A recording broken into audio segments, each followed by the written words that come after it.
"We're waiting on that transfer," my mom left voicemail. "No more transfer," I replied.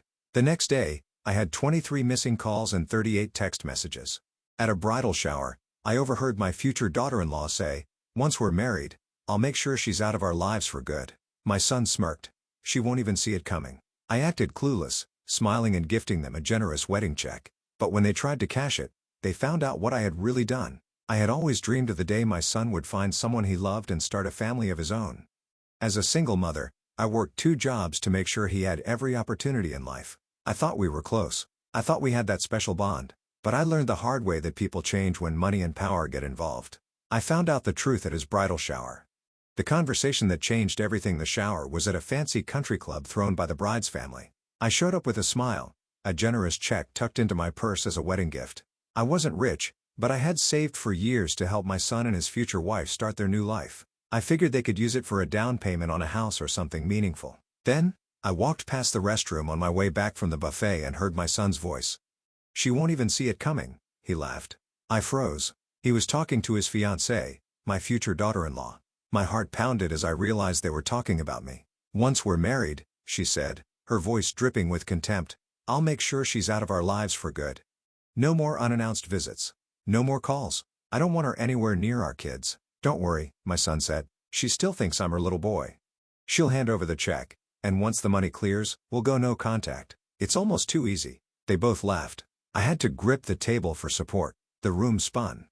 My son, the child I raised, the person I sacrificed everything for, was planning to take my money and cut me out of his life like I was nothing. But I didn't react. I didn't storm in and confront them. I took a deep breath, plastered a smile on my face and walked back to my seat. I handed them the wedding card, same as everyone else, but when they tried to cash it later, that's when they realized what I had done.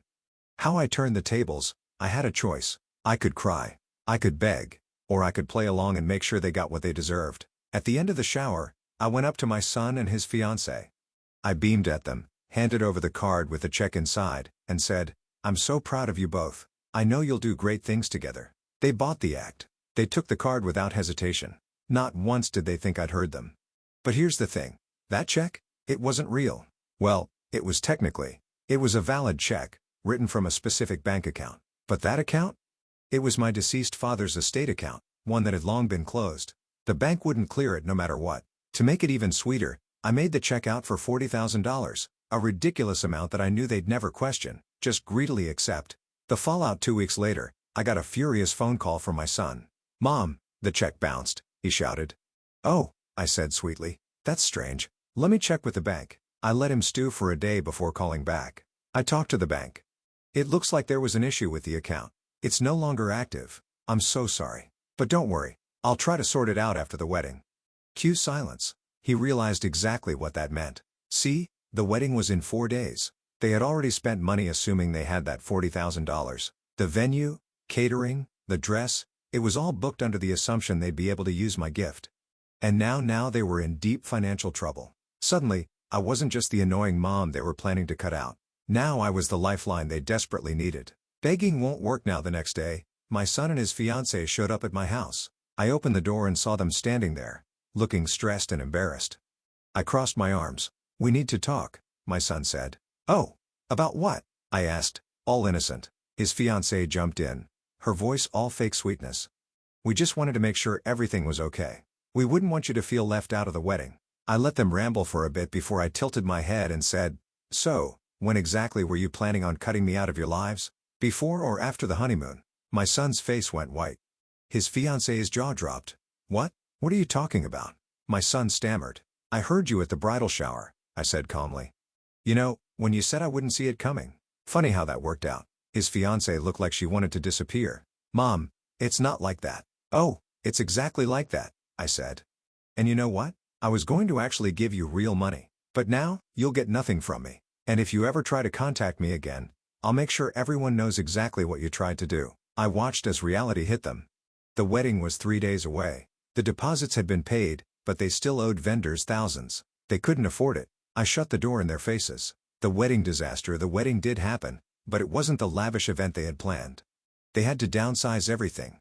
Cheaper flowers, a smaller venue, a knockoff wedding dress. I heard the groom's family had to pitch in last minute, but it wasn't enough. Guests whispered about how weirdly rushed everything seemed. A month after the wedding, my son called again. This time, it wasn't to yell. It was to beg. "Mom, I'm sorry. We messed up. Can we talk?" I blocked his number. Sometimes, the best revenge is letting people deal with the consequences of their own greed. The consequences of greed after I blocked my son, I thought that was it. That they'd just struggle on their own. That they'd realize their mistake and move on. But I underestimated how far desperate people would go because a few weeks later I got served. They sued me. I almost left when I saw the papers. My own son and his new wife were suing me for fraud. Their claim? That I had promised them $40,000 and intentionally gave them a fake check to cause them financial harm. They wanted me to pay actual damages for emotional distress and financial ruin. I sat at my kitchen table, rereading the paperwork, shaking my head. They really thought they could force me to give them money. I needed a lawyer. Enter my attorney and my secret weapon. Luckily, I had a friend, let's call him Paul, who was an attorney. Not just any attorney, but a brilliant, cutthroat one who had spent years dealing with fraud cases. I called him up and told him everything. When I finished, he just whistled. "So let me get this straight. Your son, the one you raised, planned to steal from you. And now he's mad because you beat him at his own game?" "That's right. And he thinks a judge is going to be on his side?" "Apparently." Paul chuckled. "This is going to be fun." He took the case immediately. Destroying their case before it even began first, Paul had me dig through old texts, emails, any proof that my son had never actually asked for the money, that I had never promised it outright. And guess what? I found a message from months ago where my son had said, "I don't want your money, Mom. I don't need your help anymore." Beautiful. Then Paul had me request their financial records because if they were claiming I had ruined them, we needed to see exactly how. And, oh, did we find some dirt? Turns out, they hadn't just been planning to cut me off. They had been bleeding money for months. Credit card debt, personal loans, a $15,000 wedding dress that was still sitting in a boutique because they couldn't afford to pick it up. And the best part? They had tried to cash the check before the wedding and spent money they didn't have assuming it would clear. In short, they weren't ruined because of me. They were ruined because of their own stupidity. The courtroom showdown. By the time we got to court, my son and his wife looked awful. Stress, unpaid bills, and desperation had aged them in just a few weeks. Meanwhile, I walked in calm, collected, and ready. Paul stood up first. "Your Honor, the plaintiffs claim financial harm due to a check that was never guaranteed. But here's what really happened." And then he laid everything out. The overheard conversation. The planned betrayal. The failed check. The irresponsible spending. Then, the cherry on top, he played my son's own text message for the courtroom. "I don't want your money, Mom. I don't need your help anymore." Silence. The judge sighed, rubbing his temples. Then he turned to my son and his wife. "You based your entire lawsuit on the idea that you were owed money. But from what I see here, you were never promised a dime. You assumed. You spent recklessly. And now you're trying to blame your mother for your own actions. Case dismissed." But, it wasn't over yet. I thought that would be the last of it. That after being humiliated in court, my son and his wife would finally back off. I was wrong. Because that night, my car tires were slashed. My house was egged. And I got a message from a block number that said, "You'll regret this." I reported everything to the police, but there wasn't much they could do without proof. That's when I realized, this wasn't just about money anymore. This was war. The twist I didn't see coming: the next morning, I got a call from a number I didn't recognize.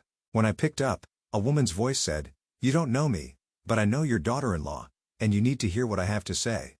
I gripped my phone. "Who is this?" "Let's just say, I used to be in your position. And trust me, you're not the first person she's tried to scam."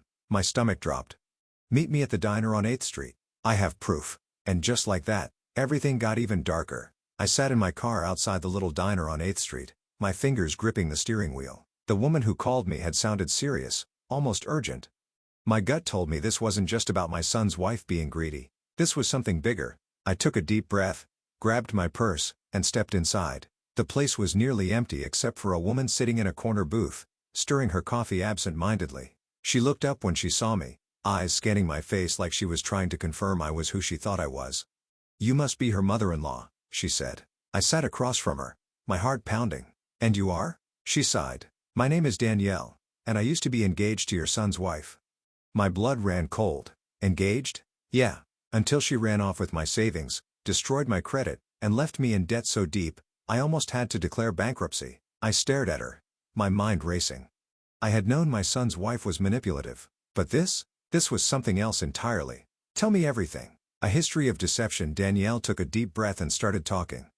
She and my daughter-in-law, let's call her Madison, had been together for 2 years. They met at a college networking event. Danielle had been working in finance, making good money, and Madison had been, well, Madison. Charming. Beautiful. Always knowing the right things to say. She was perfect. Too perfect, Danielle muttered, shaking her head. I was head over heels. She made me feel like we were going to have this amazing life together. She said she wanted to start a business and I believed her. So when she needed money for investments or startup costs, I gave it to her. Thousands. How much? I asked, my voice low. She hesitated. Around $80,000. I nearly choked on my own breath. And let me guess, there was no business. Danielle let out a bitter laugh. Nope. The business was her going on vacations, buying designer bags, and oh yeah, dating other people behind my back. My stomach twisted. I only found out after I saw charges on our shared credit card that didn't make sense. Flights I didn't take, hotel stays in cities I'd never been to. When I confronted her, she gaslit me, said I was paranoid, that I didn't trust her enough. That sounded exactly like something Madison would say. So what happened? I finally wised up and kicked her out, but by then, my savings were drained. My credit was trashed, and I was in therapy trying to figure out how the hell I got played so hard. I shook my head. And now she's doing it again with my son. Danielle leaned forward, her expression dark. You need to get him away from her because she won't stop until she's taken everything. The realization that hit me like a train. I sat there, reeling from what I had just heard. My son wasn't just married to a greedy woman. He was married to a professional scammer. But here was the part that sent a chill down my spine. If Madison had done this to Danielle, it meant she already knew how to cover her tracks. And if she knew how to cover her tracks, then maybe this whole lawsuit wasn't just about getting money. Maybe it was about silencing me. Because I had done something that no one else had, I caught her. A plan unfolds, Danielle, I said slowly. Do you have proof? Emails, texts, anything? She nodded. I still have everything. I even tried to take her to court once, but she had already drained my money, and I couldn't afford the legal fees. She got away with it. I pulled out my phone. Not this time. I called Paul, my attorney. We have a problem, I said the moment he picked up. What now? Madison has done this before, and I have someone who can prove it. Paul was silent for a beat, then he said, meet me at my office tomorrow. We're going to make sure she never does it again. The trap I set. By the time I got home, my mind was spinning with possibilities. If Madison had scammed one person before, how many others had there been? I started digging. I looked up Madison's legal records. Nothing at first. But then, buried in old court filings, I found a lawsuit against her from 4 years ago. Some financial company had sued her for unpaid loans. Then I checked social media. Madison had wiped most of her past, but I found old photos, ones she probably thought no one would ever see. Photos of her with different men and women, all from different cities, all looking like they were deeply in love. And the final piece, an anonymous forum post from a woman in another state warning people about a woman who sounded exactly like Madison. I screenshot everything. Then I sent a text to my son. We need to talk. I know what Madison has done, and if you don't listen to me this time, I won't be the only one you'll regret crossing. The text that changed everything. At first, there was no response. Hours passed, then a full day. But late that night, my phone buzzed. It was a text from my son. Meet me at our old coffee shop tomorrow. Alone. Alone. That word made me uneasy, but I had come too far to stop now. I just had no idea that the person who showed up wasn't my son. It was Madison, and she wasn't smiling anymore. The reckoning. I walked into the coffee shop expecting my son. Instead, I got her. Madison was already seated at a corner table, back straight, fingers curled around a cappuccino she probably had no intention of drinking. Her perfect little mask was still in place, impeccable makeup, soft curls framing her face, but her eyes were dead. She didn't smile, didn't offer a fake greeting. She just stared at me, her expression as cold as the coffee I suddenly didn't want anymore. Where's my son? I asked, keeping my voice even. She tilted her head slightly, then shrugged. He's not coming.